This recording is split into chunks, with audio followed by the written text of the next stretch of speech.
Dans cette vidéo, je vais vous expliquer les différentes notions que compose le chapitre sur probabilité et ses différentes formules de calcul. Donc, nous allons commencer tout de suite par voir un exemple. Par exemple, comme expérience aléatoire, le lancer de dés à 6 faces bien équilibré. Alors, lorsqu'on précise bien équilibré, on dit par là qu'il n'y a pas de trucage. Chaque face a la même probabilité d'apparaître. Donc, lorsqu'on lance le dé à 6 faces, on peut tomber sur l'issue, la face numérotée 1, la face numérotée 2, numérotée 3, numérotée 4, numérotée 5, numérotée 6. Donc l'univers qui représente l'ensemble des issues possibles de cette expérience aléatoire, l'ensemble des résultats qu'on peut avoir lorsqu'on lance le dé à 6 faces, il est composé des issues 1, 2, 3, 4, 5, 6. Donc cardinal de oméga, donc cardinal d'oméga compte le nombre d'issues de oméga. Donc ici, on n'a que 6 issues possibles. Donc cardinal d'oméga est égal à 6. Considérons deux événements. L'événement A, obtenir une face paire. Donc lorsqu'on lance le dé à 6 faces, on s'intéresse qu'aux faces paires. Donc les faces paires qu'on peut avoir dans cette expérience aléatoire, c'est 2, 4, 6. Donc l'événement A est composé des issues 2, 4, 6. Cardinal de A est égal à 3, car on a 3 issues qui peuvent réaliser l'événement A. On a ensuite l'événement B, obtenir une face multiple de 3. Dans notre expérience, les multiples de 3 sont 3 et 6. Donc l'événement B est composé que des issues 3 et 6. Il y en a 2. Donc cardinal de B est égal à 2. Maintenant, passons aux différentes vocabulaires. Donc on peut avoir un événement qu'on appelle événement certain. L'événement certain, c'est un événement qu'on est sûr et certain qui va se réaliser. Donc l'événement certain ici, ça peut être oméga. Oméga 1, 2, 3, 4, 5, 6. Lorsqu'on lance le dé, on est sûr et certain qu'on peut tomber soit sur une face numérotée 1, soit sur une face numérotée 2, 3, 4, 5, 6. Donc oméga est un événement certain.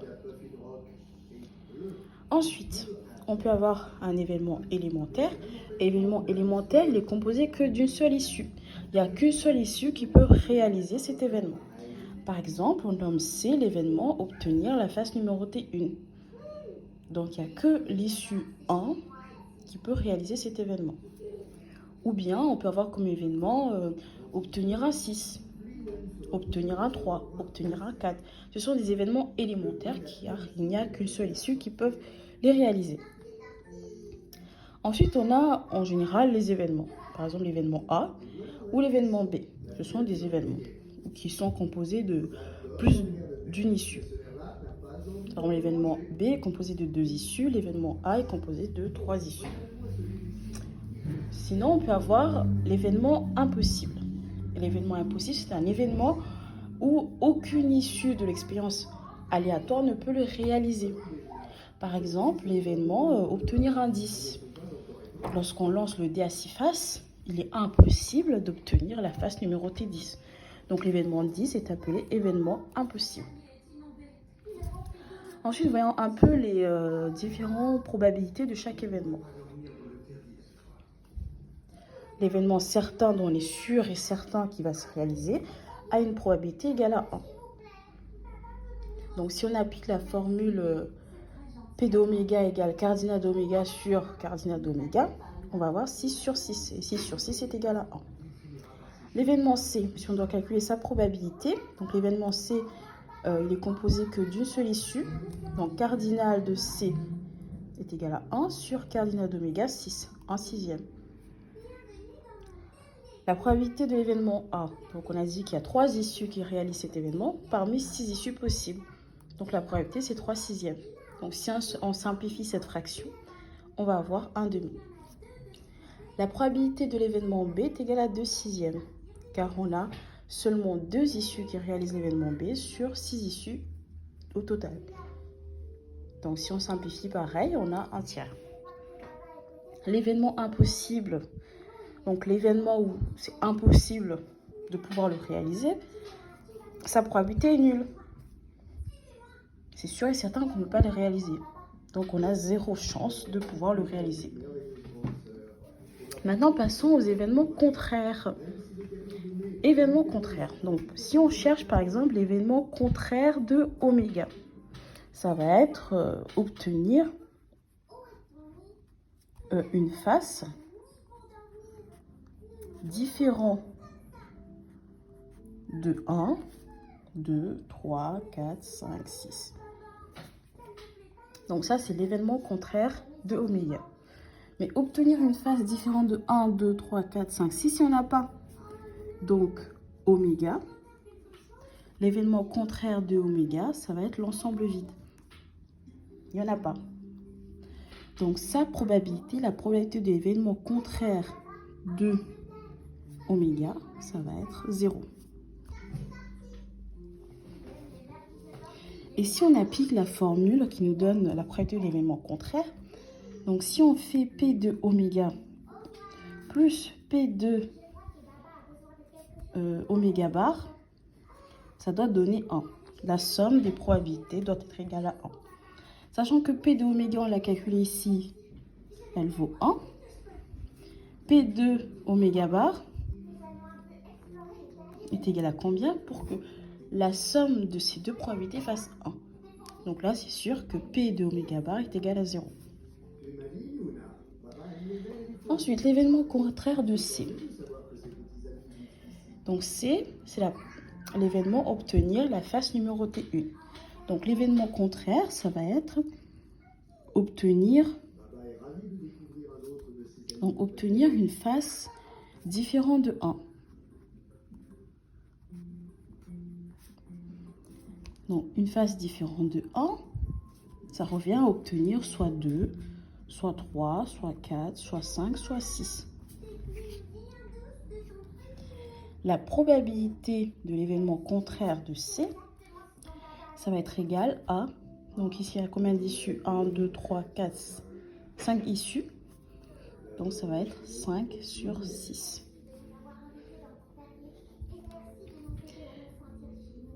Et lorsqu'on applique la formule pour trouver la probabilité de l'événement contraire, donc il va falloir faire 1 moins la probabilité de C. Donc 1 moins la probabilité de C, on l'avait calculé, c'était égal à 1 sixième. Donc 1 moins 1 sixième, et on retrouve notre 5 sixièmes.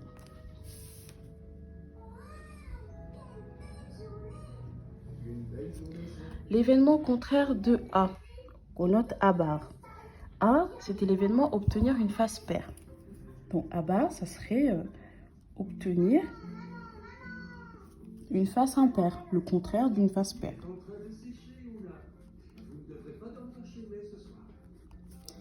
Donc obtenir une face paire, donc A bar, ça va être égal à obtenir 1, 3 ou 5.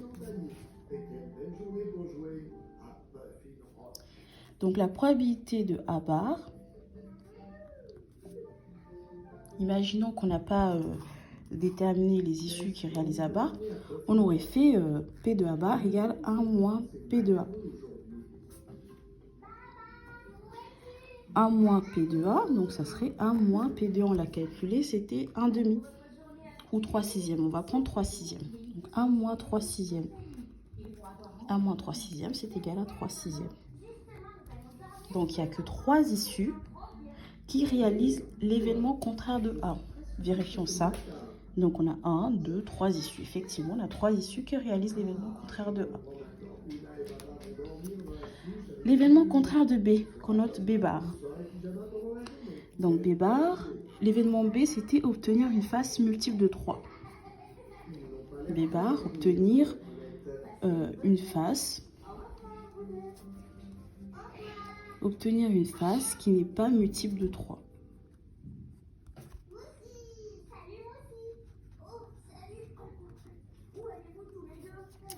Donc B bar, donc si on regarde ici parmi tous les issues possibles, les faces qui ne sont pas multiples de 3, c'est 1, 2, 4, 5.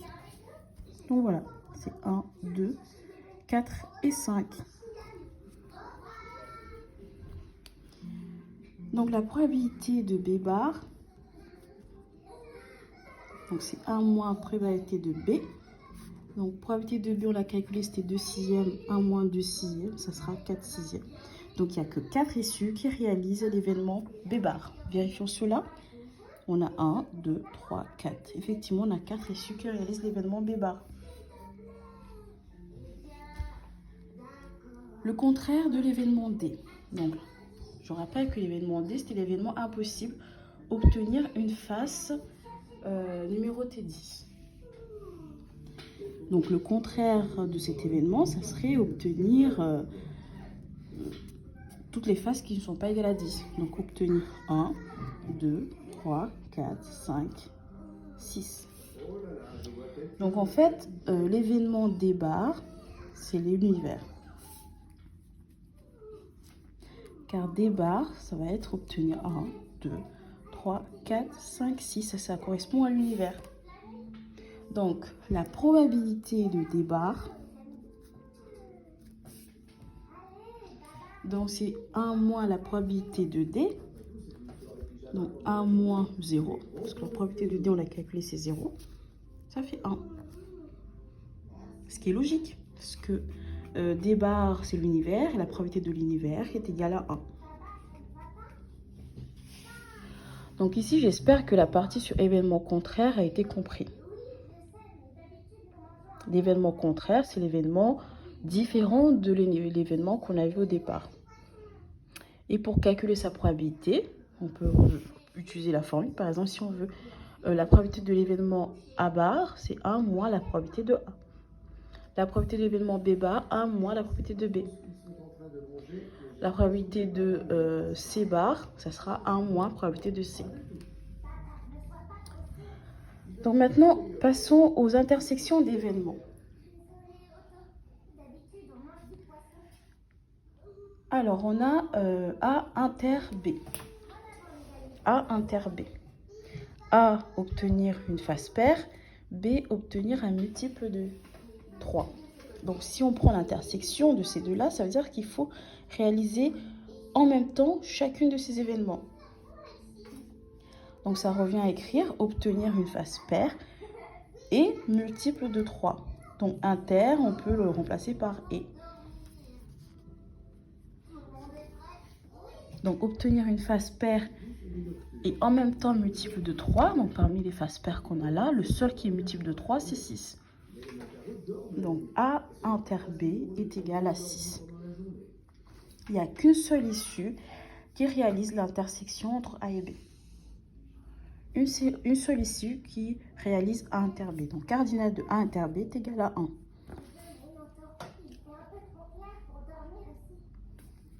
Donc, la probabilité de A inter B est égale à 1 sixième. Donc, il n'y a qu'une seule issue qui le réalise parmi 6 issues possibles. Donc, la probabilité, c'est 1 sixième. Donc, j'espère avoir été clair sur l'intersection d'événements. Il faut réaliser en même temps les deux événements. Union d'événements. Union d'événements, donc on a l'événement A union B. Ça veut dire qu'il faut que l'un des événements soit réalisé. Donc ça correspond à obtenir une face paire ou une face multiple de 3. Donc les issues qui peuvent réaliser cet événement, il faut retrouver tous les issues qui peuvent le réaliser. Donc tous les issues, donc premièrement, on a obtenir une face paire. Donc les faces paires sont 2, 4 et 6. Ou une face multiple de 3. Donc les multiples de 3 sont 3 et 6.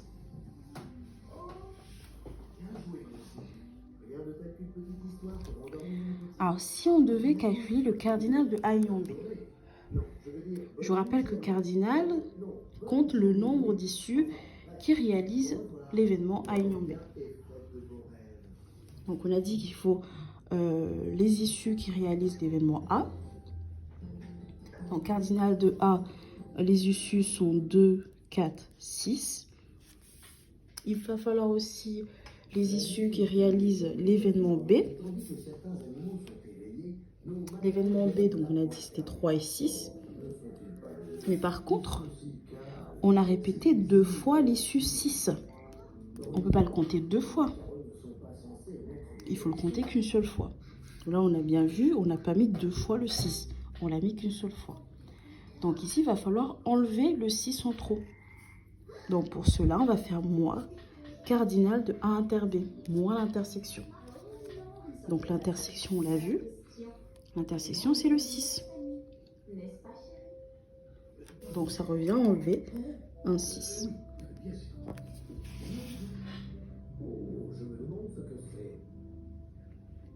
Donc si on veut calculer la probabilité de A union B, il va falloir faire P de A plus P de B moins P de A inter B. Car il va falloir enlever le 6 en trop. P de A, on l'avait calculé, c'est 3 sixièmes. P de B, on l'a calculé, c'est 2 sixièmes. Et P de A inter B, on l'a calculé, c'est 1 sixième. Donc au final, la probabilité de A union B est égale à 3 plus 2, 5, 5 moins 1, 4. 4 sixièmes. Et effectivement, il y a 4 issues qui réalisent l'événement A union B. Les 4 issues sont 2, 3, 4, 6. Donc voilà, j'espère avoir un peu balisé toutes les notions qu'il y a dans le cours et les différentes formules. Donc les formules pour calculer l'événement contraire est à connaître. La formule pour calculer l'union d'événements, la probabilité d'une union est aussi à connaître.